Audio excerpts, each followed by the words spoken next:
Subscribe Cheating Tales Lab for more original and exclusive stories. We hope you enjoy this one. Let's begin. The Detroit skyline loomed in the rearview mirror as Jake's battered pickup rumbled down the street. His calloused hands gripped the steering wheel, knuckles white from the strain of a 14-hour shift.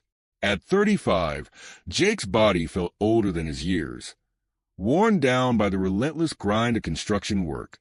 As he pulled into the driveway of his modest home, Jake's eyes flickered to the empty spot where Sarah's car should be.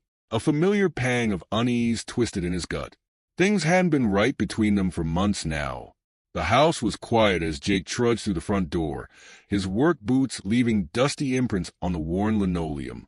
He made his way to the kitchen, drawn by the siren call of a cold beer. That's when he saw it, Sarah's phone on the counter. Its screen lit up with a notification. Jake froze, his hand halfway to the fridge handle. The notification was from a group chat labeled Girls Trip Group. His wife's recent emotional distance flashed through his mind, fueling a surge of suspicion. "This isn't right," Jake muttered, even as he reached for the phone. Guilt warred with a desperate need to know as he swiped open the message. His breath caught in his throat. There, illuminated by the harsh glow of the screen, was a photo that shattered his world. Sarah, her smile radiant, leaned into the frame, but it was a hand resting possessively on her lower back that sent ice through Jake's veins. He'd recognize that ring anywhere. It belonged to his brother, Mike. With trembling fingers, Jake navigated to Sarah's text messages. The most recent exchange with Mike burned itself into his brain. "Sarah, missing you. Mike, me too, darling. Can't stop thinking about our weekend in Chicago. Let's plan another getaway soon." Jake's too wrapped up in work to notice anything. The crunch of tires on gravel jolted Jake back to reality. Sarah was home. He quickly replaced the phone and retreated to the garage, his mind reeling from the betrayal. Jake grabbed a wrench and bent over his motorcycle, feigning work as he heard Sarah's key in the lock. His heart hammered in his chest, a toxic mix of rage and heartbreak threatening to overflow. "Jake!" Sarah's voice called out. "You home?" "In here," he managed to grunt, not trusting himself to say more. Sarah appeared in the doorway, her smile faltering as she took in Jake's tense posture. "Everything okay?" Jake nodded tersely, keeping his eyes fixed on the bike's engine. "Long day. Gonna tinker for a bit before dinner." As Sarah's footsteps faded, Jake's grip on the wrench tightened until his knuckles turned white. His world had just imploded, and he had no idea what to do next. The next morning dawned gray and dreary, matching Jake's mood perfectly. He arrived at the construction site early, desperate for the distraction of physical labor. But as he maneuvered the crane into position, his mind kept drifting to Sarah and Mike. The betrayal ate at him, making it hard to focus. "Jake, watch it!" Tom's shout snapped Jake back to reality, just as the crane's load swung dangerously close to a group of workers. Jake's heart raced as he quickly corrected course, narrowly avoiding disaster. Tom stormed over, his face thunderous. "My office! Now!" the foreman barked. Jake followed Tom to the cramped trailer that served as the site office, bracing himself for the inevitable ass-chewing. To his surprise, Tom's expression softened as he closed the door behind them. "What's going on with you, Jake?" Tom asked, concern evident in his voice. "You've been one of my best guys for years. I've never seen you this distracted." Jake debating how much to reveal. "Just personal stuff. Won't happen again." Tom studied him for a moment. "Look, I don't need details, but if you need to take a day or two to sort things out, do it. Can't have you endangering yourself or the crew." Jake nodded, grateful for the unexpected understanding. "Thanks, Tom. I appreciate it, but I'd rather keep working, keep my mind off things." "All right." Tom relented. "But one more close call, and you're on mandatory leave." Got it," Jake agreed. As he left the trailer, Jake overheard a group of his co-workers huddled together, their voices low and concerned. "Third site hit this month," one of them was saying. "Whoever's behind these break-ins knows their stuff." Jake slowed his pace, listening intently. Gotta be an inside job. Vince, the site's elderly security guard, chimed in. They're bypassing security systems like they built M themselves. The conversation shifted as Jake approached, but the seed of an idea had already taken root in his mind. If there was a way to get involved in these thefts, it could be his ticket out, a chance at revenge and financial security all in one. After his shift ended, Jake found himself in front of the Rusty Nail, a dive bar he hadn't visited in years. The neon sign flickered weakly in the twilight as Jake pushed open the grimy door. The smell of stale beer and cigarettes hit him like a wall.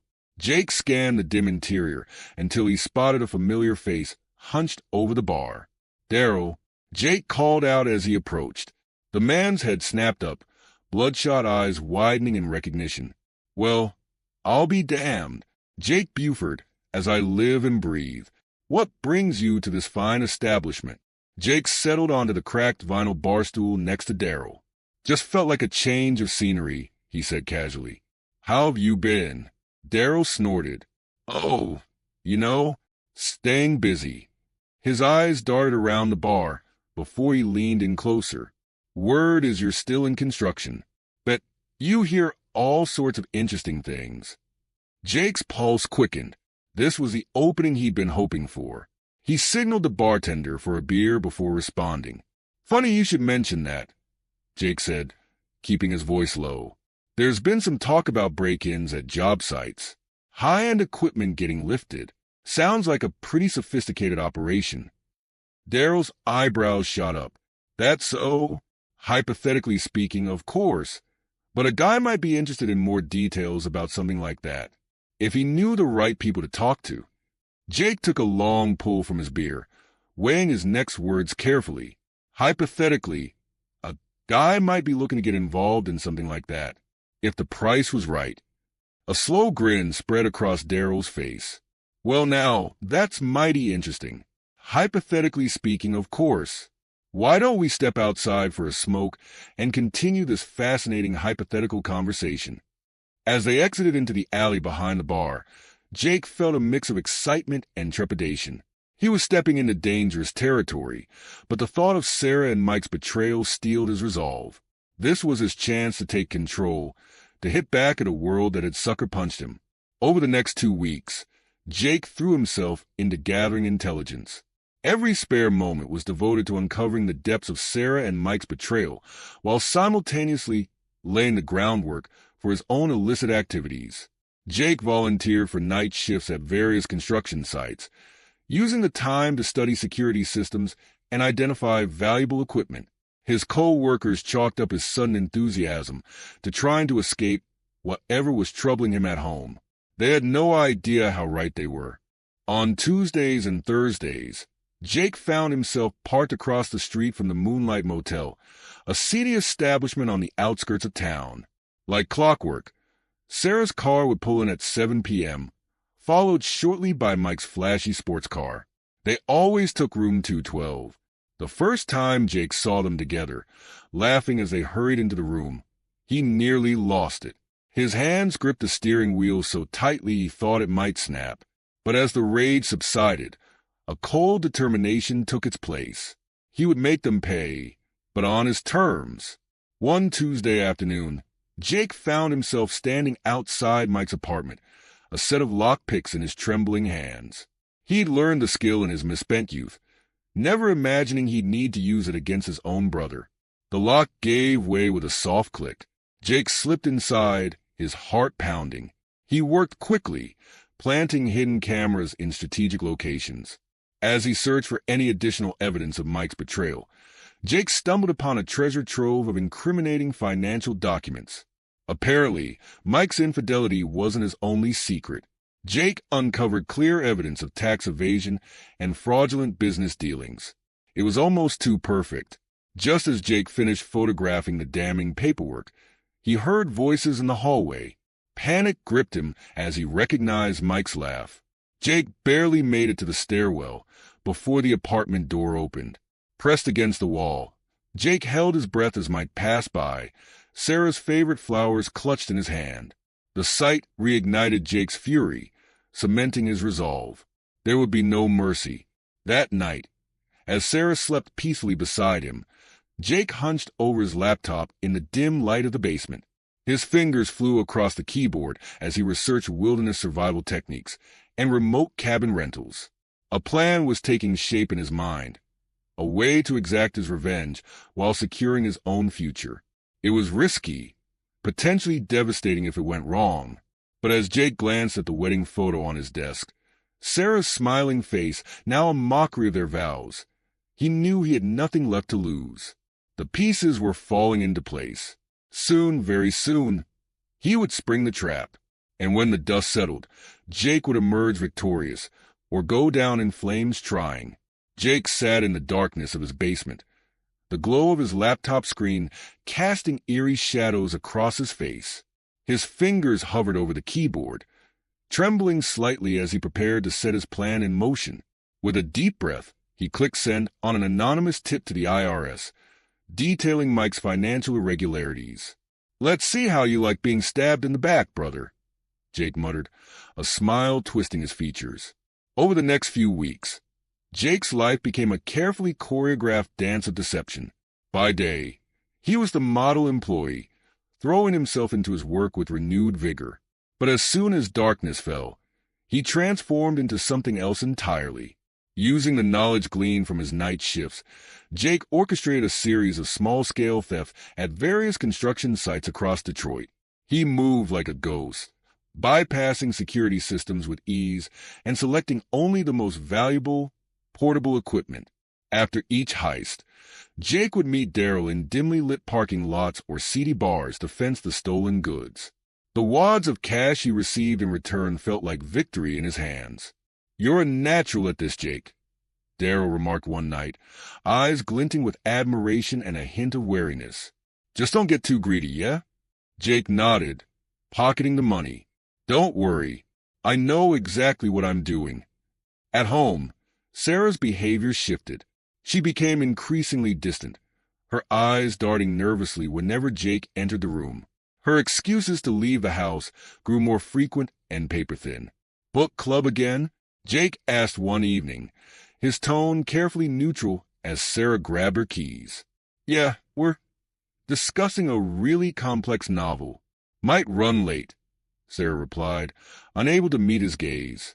As she hurried out the door, Jake allowed himself a small, bitter laugh.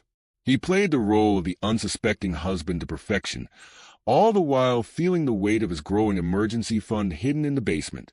Mike paced his office, phone pressed to his ear. "What do you mean an audit? There must be some mistake." The IRS agent on the other end remained unmoved. "I'm sorry, Mr. Buford, but we received information that requires a thorough investigation of your finances. All your accounts will be frozen until we complete our review." As Mike's world began to crumble around him, Sarah found herself increasingly alone. Her calls and texts went unanswered, their clandestine meetings abruptly canceled. Guilt and fear gnawed at her, driving her to seek comfort in the last place she expected, Jake's arms. "I'm sorry I've been so distant lately," Sarah whispered one night, curling up next to Jake on the couch. "Work's been crazy and I feel like we've lost our connection." Jake's arm tightened around her, his face a mask of concern and understanding. Inside, his heart raced with a mixture of triumph and disgust. "I've been feeling it too," he murmured, stroking her hair. "Maybe we need to get away for a bit, just the two of us. Reconnect." Sarah's eyes lit up. "Really? That sounds wonderful. Where were you thinking?" Jake smiled, the trap snapping shut. "I found this great little cabin upstate. Totally secluded, beautiful scenery. Perfect for leaving all our problems behind for a weekend." As Sarah enthusiastically agreed, Jake felt a twinge of something: regret, sadness for what might have been. He pushed it aside, focusing on the next phase of his plan. At work, Jake's productivity soared. He channeled all his anger and pain into his job, impressing Tom and his fellow workers with his dedication. "I don't know what's got into you lately, Jake," Tom remarked one afternoon, clapping him on the shoulder. "But keep it up. I'm thinking you might be ready for more responsibility around here.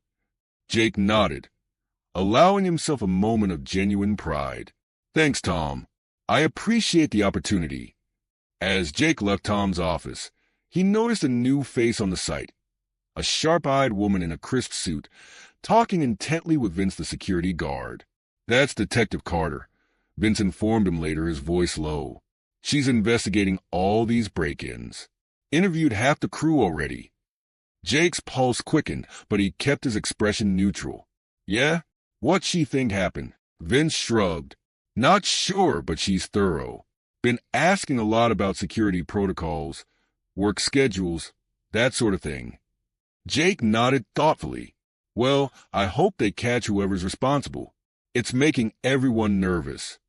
As he walked away, Jake's mind raced. He'd need to be extra careful now, with the police sniffing around. But he was too close to back out now. The cabin trip was only days away, and everything was falling into place. The night before the cabin trip, Jake's nerves were on edge. He had volunteered for the late shift, telling Sarah he wanted to tie up loose ends before their getaway. In reality, he had one last, crucial task to complete. Under the cover of darkness, Jake moved swiftly through the construction site. His intimate knowledge of the security systems allowed him to disable them with ease. He worked methodically, gathering a significant haul of expensive equipment. But this time, instead of fencing the goods, Jake carefully planted evidence. A cigarette but with Mike's preferred brand. A scrap of paper with numbers matching Mike's handwriting. A single strand of hair that could have come from either brother. As he finished, Jake took a moment to survey his handiwork. It was almost poetic, he thought, how perfectly everything was coming together. The next morning, Jake and Sarah set out for the cabin. The car ride was tense, filled with awkward small talk and long silences. As they wound their way up into the mountains, Sarah's phone began to buzz incessantly. Everything okay? Jake asked, feigning concern as Sarah's face grew increasingly pale. It's Mike, Sarah stammered, her voice shaking. He says the IRS has frozen all his accounts, and now the police are investigating him for some kind of theft ring. Jake, I don't understand what's happening. Jake reached over, squeezing her hand. Hey, it's all right. I'm sure it's just a misunderstanding. Why don't we turn off our phones for the weekend? Give ourselves a chance to focus on us, like we planned. Sarah hesitated, then nodded, switching off her phone. Jake did the same, feeling a surge of anticipation. There was no turning back now. As they arrived at the cabin, Jake marveled at how peaceful it looked, the perfect setting for the storm he was about to unleash. They spent the afternoon settling in, taking a short hike and preparing dinner together. As night fell, Jake knew it was time. Sarah, he said softly, setting down his wine glass. There's something we need to talk about. The color drained from Sarah's face as Jake slowly, methodically laid out the evidence of her affair. Photos from the hidden cameras, printouts of text messages, hotel receipts, a damning trail of betrayal. Sarah broke down, tears streaming down her face as she confessed everything. I'm so sorry, Jake, she sobbed. I never meant for any of this to happen. Please, you have to believe me. I love you, I do. Jake let the silence stretch, watching Sarah squirm. Finally, he spoke, his voice surprisingly gentle. I think maybe we can work through this. It won't be easy, but if we both want it. Sarah's eyes lit up with desperate hope. Really? Oh, Jake, I'll do anything. I'll go to counseling. I'll quit my job, whatever it takes. Jake nodded, standing up. Let's take some time to process. How about I make us both a drink, something to calm our nerves? As he walked to the kitchen, Jake allowed himself a small, victorious smile. From his pocket, he withdrew a small vial, a powerful sedative courtesy of Daryl's connections. With steady hands, he prepared 2 glasses, adding the colorless, odorless liquid to Sarah's. Returning to the living room, Jake handed Sarah her drink. To new beginnings, he said, raising his glass. Sarah took a long sip, relief evident on her face. "To new beginnings," she echoed. As they talked, Jake watched Sarah's eyes grow heavy, her speech slurring slightly. Within minutes, she was unconscious on the couch. Jake stood over her, a complex mix of emotions swirling in his chest. Part of him wanted to shake her awake, to scream and rage at her for destroying their life together. But a colder, more calculating part knew that this was just the beginning. He checked Sarah's pulse, ensuring the sedative hadn't been too strong. Satisfied, he began to move quickly, setting the final stages of his plan into motion. The first rays of dawn crept through the cabin windows as Jake stirred. He blinked, momentarily disoriented, before the events of the previous night came rushing back. Sarah lay motionless on the couch, still under the influence of the powerful sedative. Jake moved quickly, gathering his things and erasing all traces of his presence. He paused at the door, looking back at Sarah's sleeping form. For a moment, he felt a flicker of doubt, but he squashed it ruthlessly. There was no going back now. The drive back to Detroit was a blur of adrenaline and anticipation. Jake's mind raced, going over every detail of his plan. He pulled into the construction site parking lot just as the early shift was arriving. "Jake, thought you were on vacation," Tom called out, surprise evident in his voice. Jake feigned embarrassment. "Yeah, about that. Sarah wasn't feeling well, so we came back early. Figured I might as well get some work done." Tom nodded sympathetically. "Sorry to hear that. Well, we can always use the extra hands." As Jake immersed himself in work, he couldn't help but wonder what was unfolding back at the cabin. He imagined Sarah waking up, confused and alone.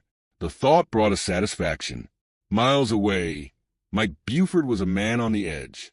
His carefully constructed life was crumbling around him.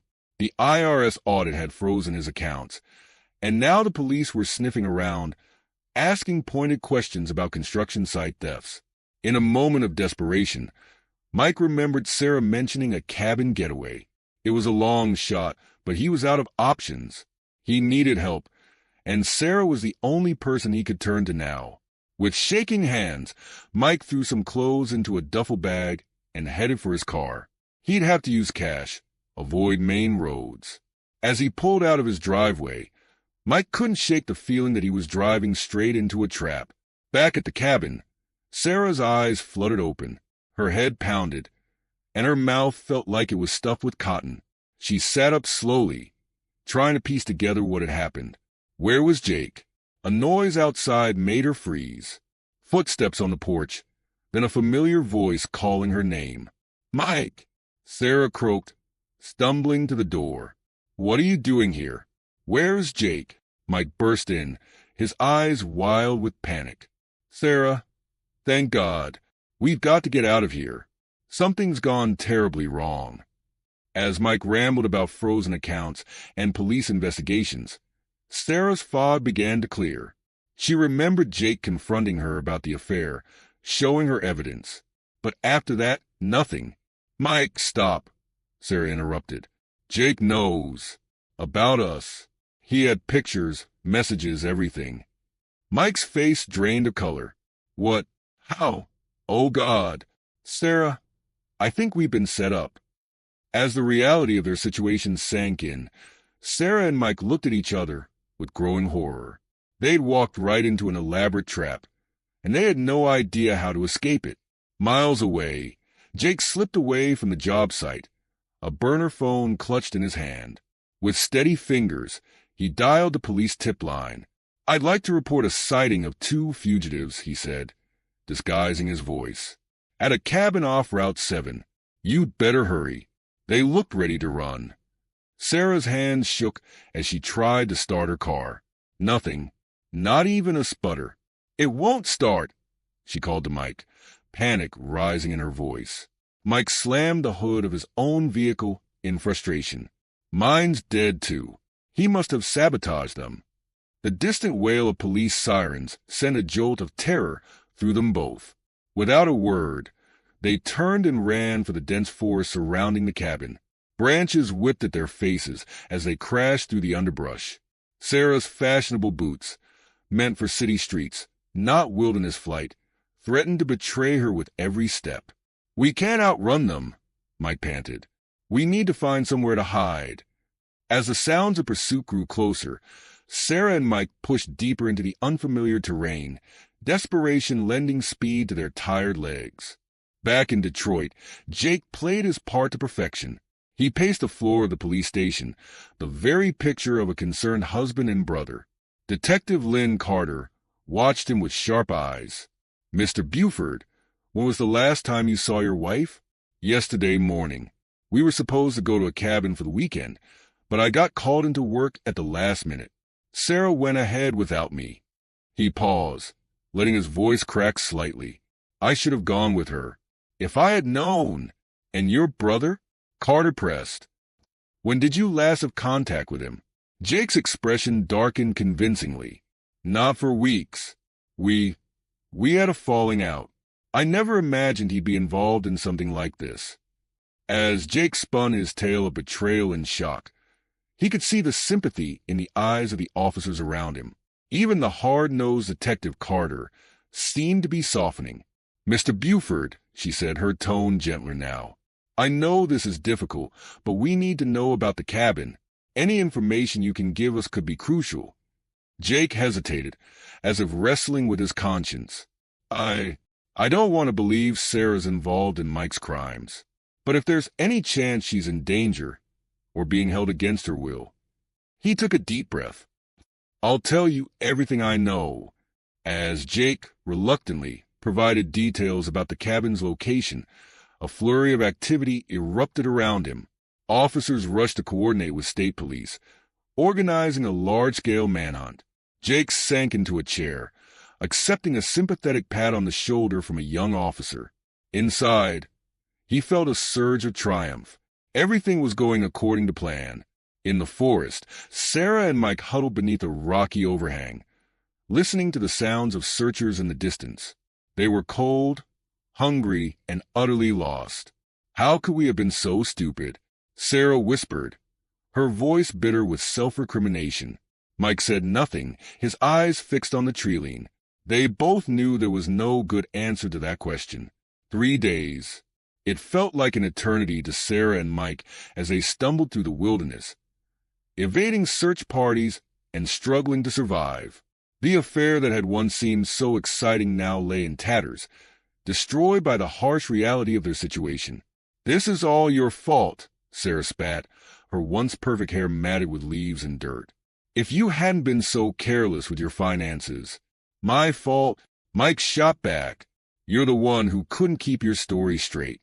Jake must have suspected something for months.